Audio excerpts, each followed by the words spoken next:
93% of Americans believe that their driving skills are better than average, which of course is not possible. There is something else we all believe we're better than average at, much better, in fact, and that is giving other people advice. I might have trouble solving my own problems, but your problems, let me dial up that answer for you. This idea is challenged on many different levels by award-winning author and the #1 thought leader in coaching, Michael Bungay Stanier, in his wonderful new book, The Advice Trap. Be humble, stay curious, and change the way you lead forever. And he's with us now. Welcome to the Business of Giving, Michael. Denver, I'm so happy to be here. You know, I heard a great quote related to that the other day. It said, hey, take my advice. I'm not using it. It always feels so much easier to solve somebody else's problem than to solve your own. And we default to that behavior so often. Yeah, so I'm really delighted. The only time I ever have certitude is solving somebody else's problem. Exactly. Exactly right. Well, I know already the two of us have disappointed many listeners out there by suggesting that their advice might not be quite as good as it's like. Why are we so programmed, Michael, to give other people advice, whether they want it or whether they don't? Well, I mean, there's a number of factors that tie into it. The first is let's just acknowledge our training. You know, we've been trained through our whole life, through our whole schooling system to be the person with the answer. Have you got your hand up? Have you got the A? Have you got the person who knows what the right answer is? That's how you win. So there's one part of us that just goes, I've been trained all my life to add value, so to speak, by offering up an idea, an opinion, a solution, some advice. There's also just a part of us that is wired to want to be helpful. So we go, look, I think I'm genuinely trying to help here. I really want the best for you. And I want to contribute the best I've got to support you in whatever it is that you're struggling with. So two very legitimate reasons why we like to default to giving advice. Yeah, good points. But here's the news, which is like, advice giving just doesn't work nearly as well as we all think it does. And if you're in doubt, well, I mean, the best way to test that, first of all, Denver, is just to go think of all the advice you get offered on a regular basis and how unsatisfying so much of it is. It's not quite right. It's not quite on point. It's not the real problem anyway. Well, that's how people feel about your advice as well. So, you know, you asked, what's the problem with advice? Well, 3 problems. 1, half the time, if not more, you're solving the wrong problem because you're seduced into thinking that the first challenge, the first thing that they talk about is the real thing rather than just the first thing.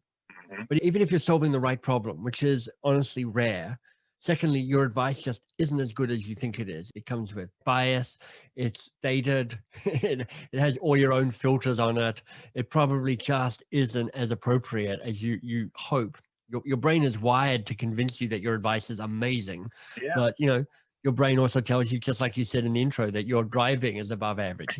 It's amazing. And I mean, I've seen Denver drive. I know for one thing, if nothing else you can take away from this podcast, Denver can't drive. That's the key thing. I saw another study that said most people, 98% of people think they're nicer than average. And I've seen you be it, Michael, and behaving, and I want to let you know that. That's touche, sir. Touche. I appreciate that. But I can guarantee I am not nicer than average. That's true.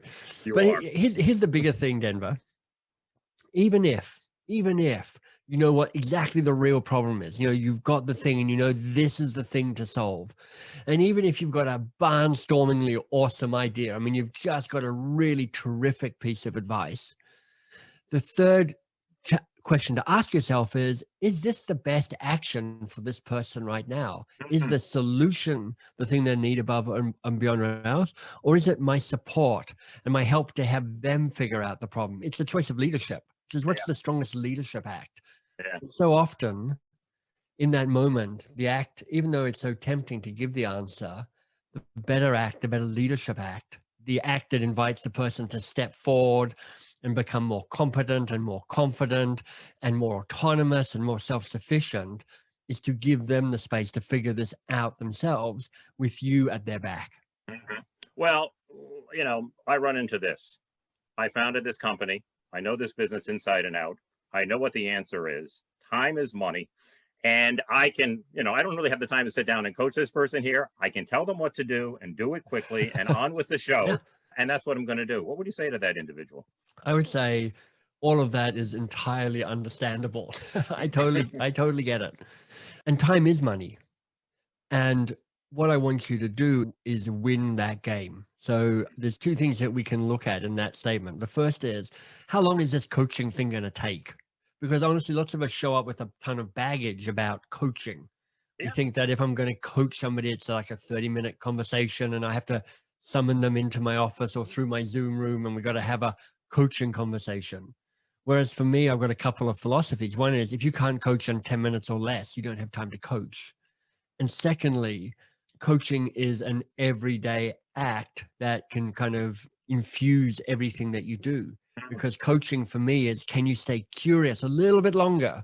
Can you rush to action and advice giving a little bit more slowly? Yeah. So it's a consistency there. Yeah. So we'll challenge that whole thing around the I don't have time for this. And then we'll challenge the other piece of the time, which is like, it's faster for me just to give them the answer. And here's what you're doing. You're giving them a not very good answer to solve the wrong problem. So yes, you are doing that in a fast, effective way. It's just not a great outcome.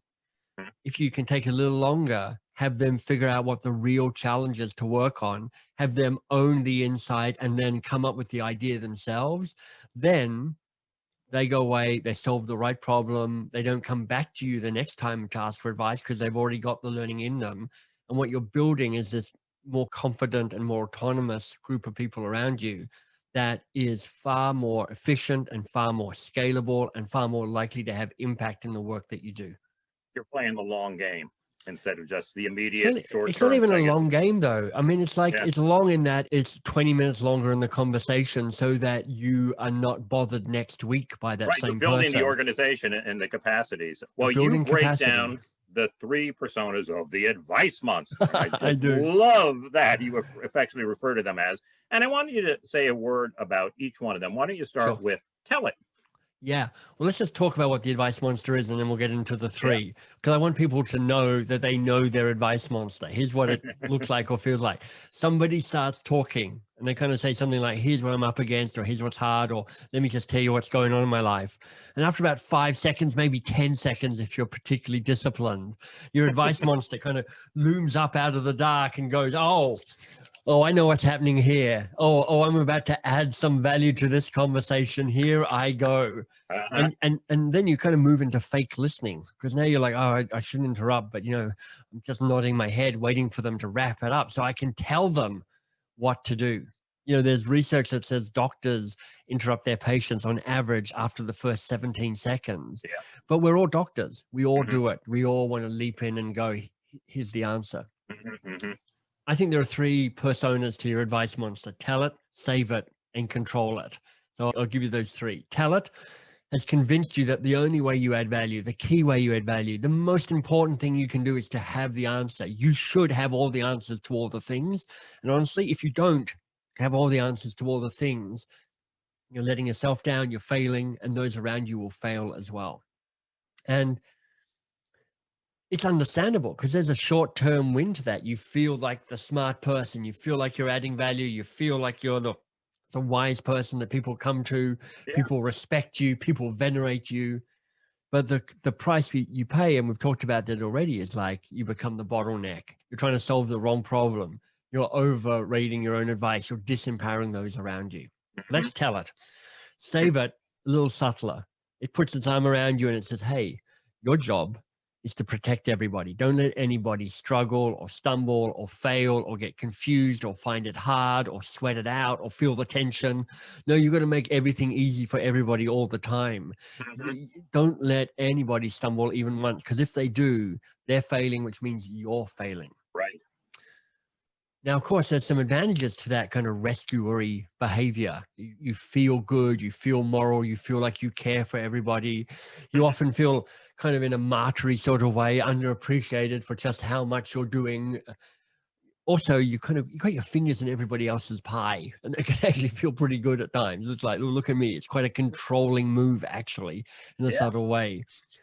The price you pay and those around you pay for this rescuer behavior, the save it, is it's exhausting and overwhelming and frustrating for you. What's more, you seem to be creating more of the problem. Rescuers create victims. So you're seeing more of that behavior. And of course, if you're so busy trying to fix everybody else's unfixable problems, you're not working on your own stuff. You're not focused on the work that makes a difference for you, that's truly your genius work. Yeah, yeah. So tell it and save it. That leaves us with control it, the third one, the slipperiest of the three, really.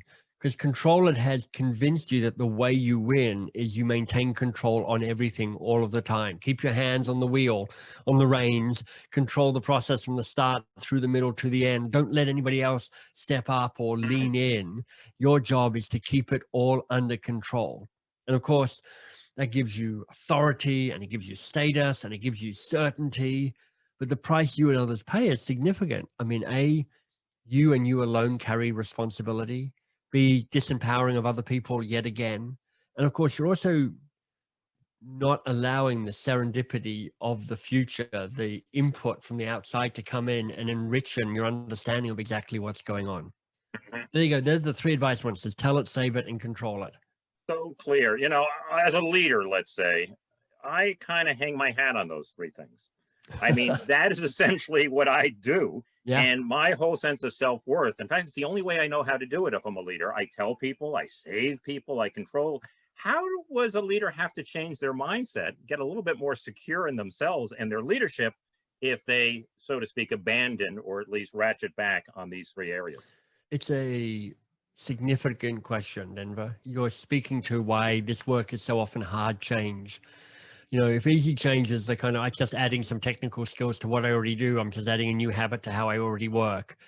Hard change is when you go, I need to evolve, I need to level up in terms of how I show up in this world. I almost need to, easy change is like downloading a new app on your phone, but hard change for me. Hard change is when you need a new operating system. You're like, I've got to rewire myself here. Yeah, that's a great description. So the way I think about it, because I've been thinking about this hard over the last little while, you've got to see the prizes and the punishments, I think, because until you see that equation, it's hard to make the decision, to make the choice. Mm-hmm. So there's prizes and punishments for how you are behaving now. And we've talked about those. Each of those three advice monsters has often short-term wins, prizes, more ego-driven, or it makes me look good, it makes me feel good. And punishments, the price you pay and they pay and your system and your organization pays for that behavior. Mm-hmm. Then you imagine what would happen if you tamed your advice monster or you changed your behavior. So now you're imagining what it's like to be future you, not current you, present you. And you do a similar piece, which is like, well, what are the prizes of that? Wow, they could be significant. You empower others around you. You focus on more work. You have more impact. You work less hard. You're seen as a more generous leader. You're seen to embody servant leadership and the way that empowers others around you. So you become known to be a great leader. So there's real benefit, real prizes to this future way of behaving. But you have to acknowledge the punishment, the worry, the anxiety that new behavior comes. It's like, what happens when I give up some control? What happens when I don't be the person with the first answer every time? What happens when I make people step into their own responsibility and their own accountability? What my friend Peter Block called when you give people responsibility for their own freedom. Mm-hmm. All of that is stuff that needs to be looked at. And until, for present you, the punishments outweigh the prizes, you're like, I want to change the way I behave around here because it's just not scalable and it's not working anymore. And until for future you, the prizes outweigh the punishments, this is going to be hard, but it's worth it. Then you've got the kind of visceral, somatic understanding about what is now required to make the change. Yeah, I almost have to change my definition of what it means to be a boss. Not to use that word boss, but it's like you redefine success. And success has been defined for so long, and that's our security blanket. But to redefine something, how will people look at me? That's really, really interesting. So what are the tools that are going to help me stay curious just a little bit longer? Yeah. Well, two levels to answer that. The easiest level are some good questions. And, the Coaching Habit, which is the book I wrote about 4 or 5 years ago, which has kind of gone bananas. It's like sold almost 1 million copies. Fabulous. Yeah, thank you. And as a quick aside, I spent 3 years trying to get that published with a regular publisher, and they kept turning it down. Yeah. So I self-published it. So not only has it been a huge success, but I feel super smug as a result. So it's very nice. On persistence, okay? I want to read that. Yeah, exactly.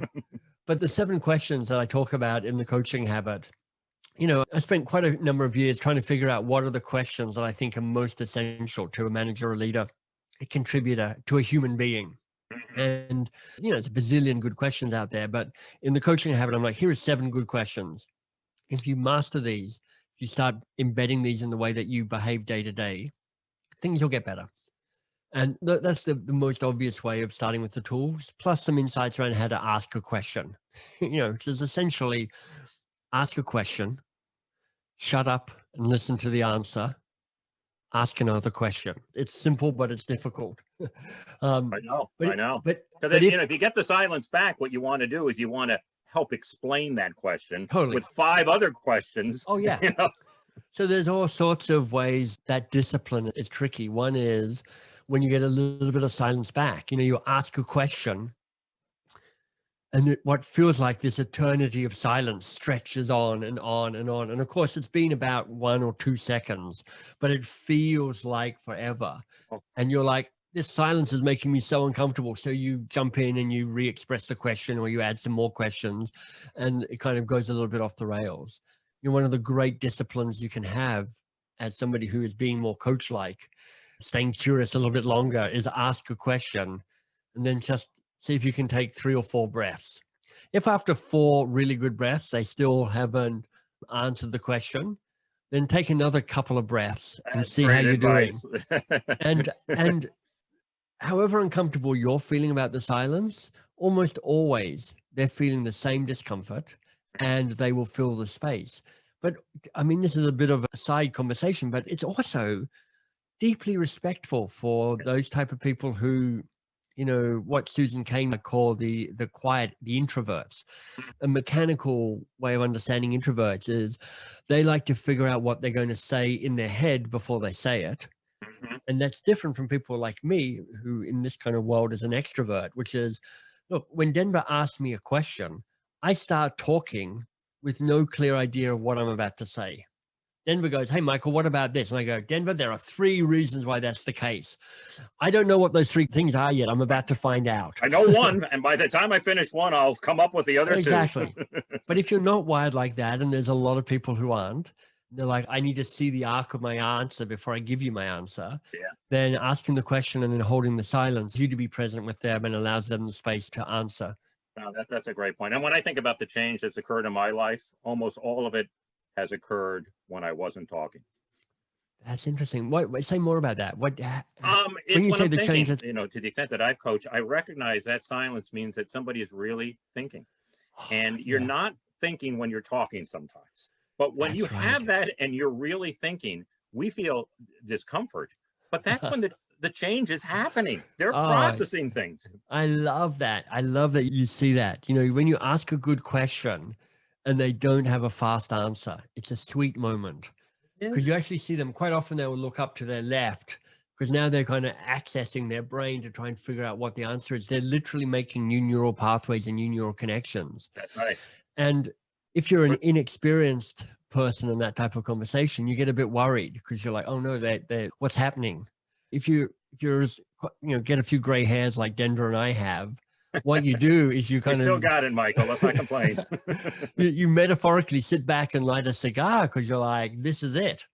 This is the work. All I've got to do is be witness to this and watch them figuring this stuff out, because this is making the difference right now. Even as they sit in silence trying to work it out and I sit in silence, magic is happening. That's right. Don't screw it up by yapping. So exactly. Exactly.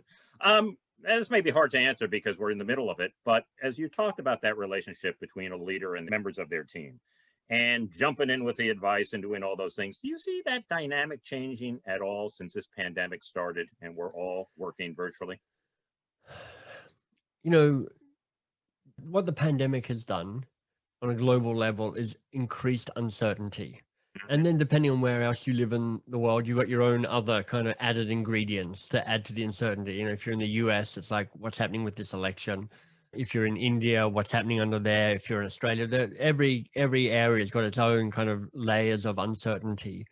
But all of us share a conversation around, what's an economy going to be like and what's our health systems going to be like as we try and navigate a pandemic. Mhm.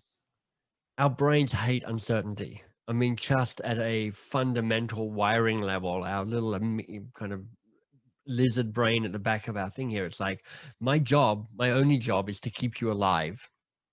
When there's uncertainty, the odds of you dying go up. I hate uncertainty. That's your unconscious brain. It's scanning the environment 5 or 6 times a second, going, is it safe here or is it dangerous? Safe or dangerous, safe or dangerous. And uncertainty makes the way it, we've evolved. yeah, dangerous. It's what allows DNA to keep getting passed on, because the brain is like, I'm just keeping you alive till you can pass the DNA along. That's about it. So we all have that low level rumbling of anxiety because the level of uncertainty is more present than it's ever been. I mean, you could argue that uncertainty is always there. we live in this delusion of control uncertainty, but it's more obvious right now. What I think that means is, if as a, not just as a leader, but this is a human act, you want to be conscious of delivering both certainty and space.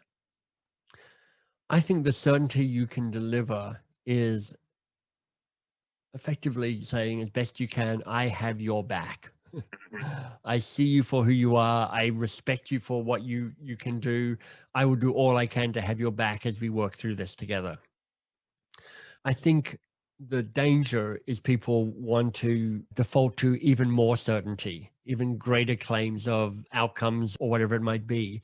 And I think that's a danger, because we're already wired to drive certainty. That's the advice monsters wanting to leap in already.